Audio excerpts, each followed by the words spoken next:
versículo 21.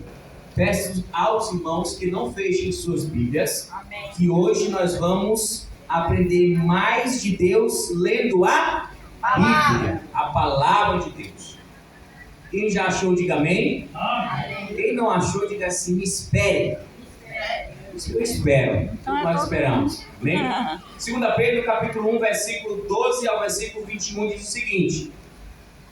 1 Pedro 12, 1 Pedro, capítulo 1, versículo 12 ao versículo 21. Irei ler na versão NVI, que é a minha versão aqui, nova versão internacional. Por isso, sempre terei cuidado de lembrar estas coisas. Se bem que vocês já sabem e estão solidamente firmados na verdade que receberam. Considero, 2 Pedro, capítulo 1, versículo 13 agora. Considero importante, enquanto estiver no tabernáculo deste corpo, despertar a memória de vocês, porque sei que em breve deixarei este tabernáculo, como o nosso Senhor Jesus Cristo já me revelou. Eu me empenharei para que também depois da minha partida, vocês sejam sempre capazes de lembrar-se destas coisas. De fato, não seguimos fábulas engenhosamente inventadas, quando lhes falamos a respeito do poder e da vida de nosso Senhor Jesus Cristo. Ao contrário, nós fomos testemunhas oculares da sua majestade. Ele recebeu honra e glória da parte de Deus Pai, quando da suprema glória lhe foi dirigida a voz que disse: Este é o meu Filho amado, de quem me agrada. Nós mesmos ouvimos essa voz vinda dos céus, quando estávamos com ele no Monte Santo. Assim temos ainda mais firme a palavra dos profetas, e vocês farão bem se a ela prestarem atenção, como a uma candeia que brilha em lugar escuro. Assim que o dia clareie e a estrela da alva nasça no coração de vocês. Antes de mais nada, saibam que nenhuma profecia da Escritura provém de interpretação pessoal, pois jamais a profecia que teve origem na vontade humana, mas homens falaram da parte de Deus, impelidos pelo Espírito Santo de Deus. Amados irmãos, hoje nós vivemos em um cenário, vivemos em uma situação onde lembrar do passado, lembrar dos fatos históricos bíblicos se tornou algo não tão importante quanto conviver com as inovações de hoje. Aqui Pedro, em sua carta, mais precisamente aqui na segunda epístola de Pedro, no capítulo 1, no versículo 12, ele começa dizendo que jamais deixaria de exortar, ou seja, jamais deixaria de explicar a palavra de Deus. A palavra de Deus, hoje, para muitas pessoas, elas soam como algo que precisa de reparos. Como recentemente saiu na notícia, uma famosa que disse que precisava reescrever a Bíblia. Olha como chegou a situação do ser humano, até a ousadia de dizer que precisa reescrever a própria palavra de Deus. É algo absolutamente inaceitável, é algo absolutamente inacreditável, quando nós entendemos que o capítulo 24 de Salmo diz: do Senhor é a terra, a sua plenitude, o mundo e aqueles que nele habitam. Então, como pode uma criação reescrever algo que veio do Criador? Como pode uma criação tentar mudar algo que veio do Criador? Como pode a criação tentar mudar ou tentar inserir algo mais, ou trazendo aqui para a área do direito alguma emenda constitucional, aquele que criou todas as coisas? Hoje, nós vivemos em um cenário onde as pessoas muitas vezes preferem ouvir uma pregação no YouTube prefere muitas vezes ouvir um podcast do que simplesmente pegar a sua palavra, a sua Bíblia, a palavra de Deus e simplesmente ler. É mais comum as pessoas passarem 1, 2 horas ou mesmo vários momentos da sua vida vendo um vídeo motivacional ou mesmo situações que lhe tragam ego ou massagear o seu ego.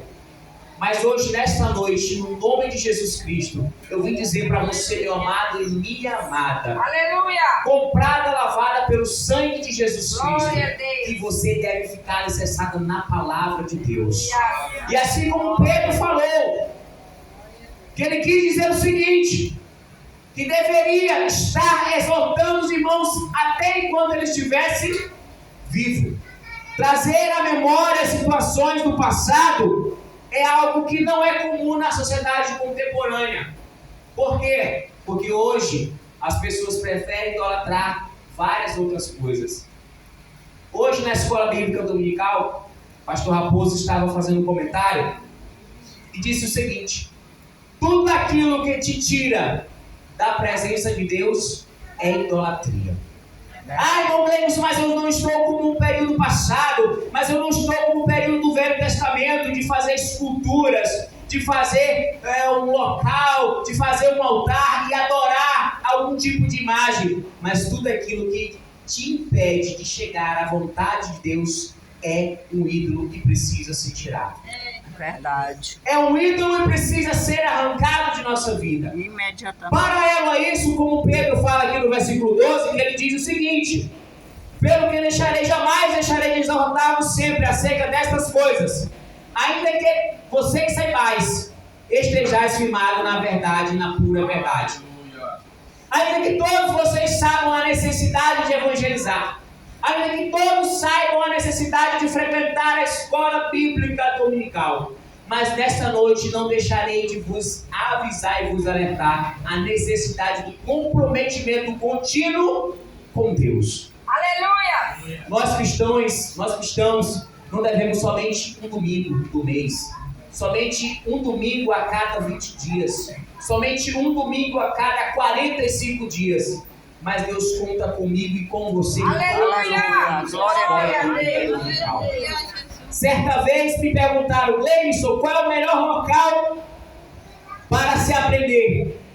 E aí, irmão Josué e demais obreiros, eu disse claramente: escola bíblica dominical. Aleluia! Porque é o local que quanto mais você vai, mais fonte tem para aprender. Glória a Deus! É o lugar onde quanto mais você vai, mais tem sede de aprender. Aleluia! É o local onde mais você vai e mais você sente vontade de estar todo o momento.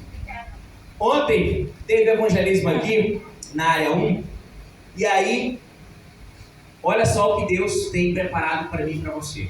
Estava em casa e aí não estava com muita aptidão de ir para o evangelismo, como é de costume, né, de alguns cristãos, pleno sábado, 3 horas da tarde, evangelismo, vai acabar, sei não, hein? Deixa para outro dia. Será se não é legal e outro dia? Será se amanhã na EPD eu estarei com o Senhor aprendendo mais de Jesus? Mas naquele mesmo momento eu estava com uma inquietação grande. Uma inquietação grande que diz: vai. Aleluia! Só vai. Só vai. Nossa, irmão Gleison, então naquele momento lá você foi evangelizar e Deus falou contigo. Foi melhor do que isso. Fizemos lá aquele pré-momento de oração, de palavra, o pastor orou, dividiu o grupo, apareceu em torno de 16 a 18 pessoas. Fizemos ali nas proximidades do SESI, e aí eu estava lá, mas como comum estava lá, mas, eita rapaz, se estivesse em casa, né, o sol parece que está mais, parece que está piorando mais ainda, está mais quente o sol, eita, vamos continuar louvando, pastor, vai que o sol esfria, né? Mas aí, chegou o momento de dividir os grupos. Dividi os grupos aqui, irmão Gleison, outra irmã aqui, irmã Sandra, outro irmão. Foi de 2 em 2. Cada irmão entrou em cada casa. Quando foi na primeira casa que eu entrei, comecei a falar de Jesus. No final, eu só falei uma coisa: quer aceitar Jesus Cristo? A pessoa disse, eu quero. Glória a Deus, aleluia. A pessoa disse, eu quero aceitar Jesus. Glória a Deus. No final do evangelismo, houve-se a consolidação das informações. Qual foi a única dupla que ganhou uma alma para Jesus? A sua. Se eu tivesse ficado em casa. É verdade. E não foi algo de semana passada, não. Foi algo de ontem. Sabe o que eu quero dizer com isso? Que você não está aqui à toa. Deus tem algo para Aleluia, eu creio. Deus tem algo para a tua família. Glória a Deus. Deus tem algo para a sua vida. Aleluia. Mas todo aquele que quer anunciar a palavra do Senhor tem que estar alicerçado na sua palavra, na sua verdade. Ficai em Jerusalém até que do alto sejais revestidos de poder. Mas o revestimento de poder, amados irmãos, não é somente falar novas línguas. O revestimento de poder também era a renovação do entendimento, era a renovação, alicerçamento na palavra, era estar renovado, cheio e alicerçado na palavra de Deus. Porque hoje vivemos um mundo onde no qual você dobra a esquina e as pessoas tentam deturpar aquilo que Deus colocou na tua vida. É isso que acontece hoje.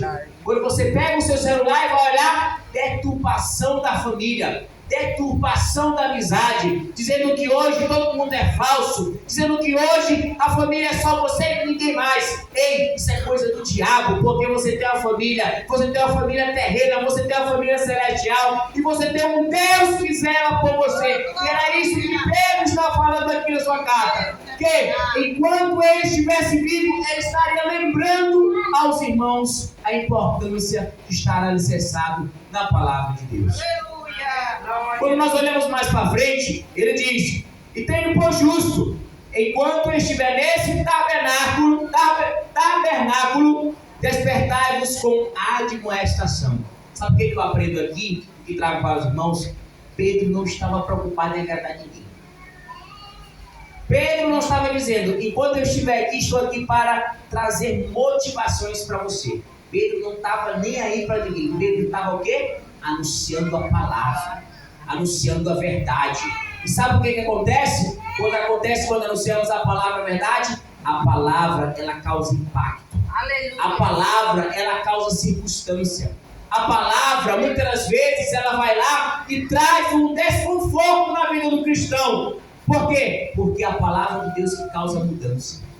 Se você vai em algum lugar, ouve algo e aquilo não causa impacto, não fez sentido. Mas quando você lê a palavra de Deus, tem transformação na sua vida, tem transformação na tua casa, tem transformação na tua família. E aquilo que Pedro está falando aqui no versículo 13, quando nós vamos mais adiante no versículo 14, ele diz, sabendo que brevemente hei de deixar este meu tabernáculo, como também nosso Senhor Jesus Cristo já me tem revelado.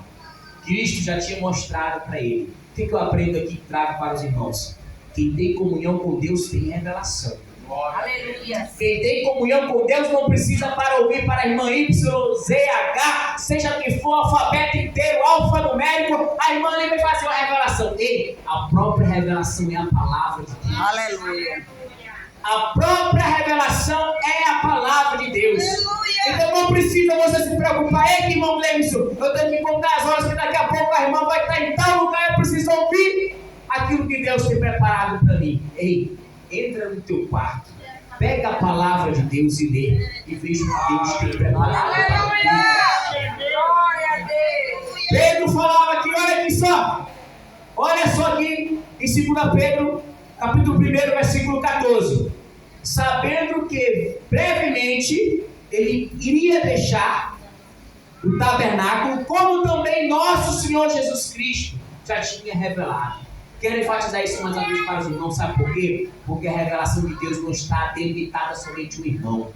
Toda esta congregação pode ter revelação de Deus. Cada irmão aqui nesta noite pode ter revelação de Deus. Mas a pergunta que fica para mim e para você, qual é o nível de intimidade para Deus revelar o seu segredo para nós? Como está a nossa intimidade com Deus? Como está o nosso coração com Deus para Ele revelar os seus segredos para conosco? Qual é o nosso grau de comunhão com Deus e com a sua palavra, e comprometidos com a sua palavra para Ele revelar aquilo que Ele tem preparado ao seu e ao meu coração.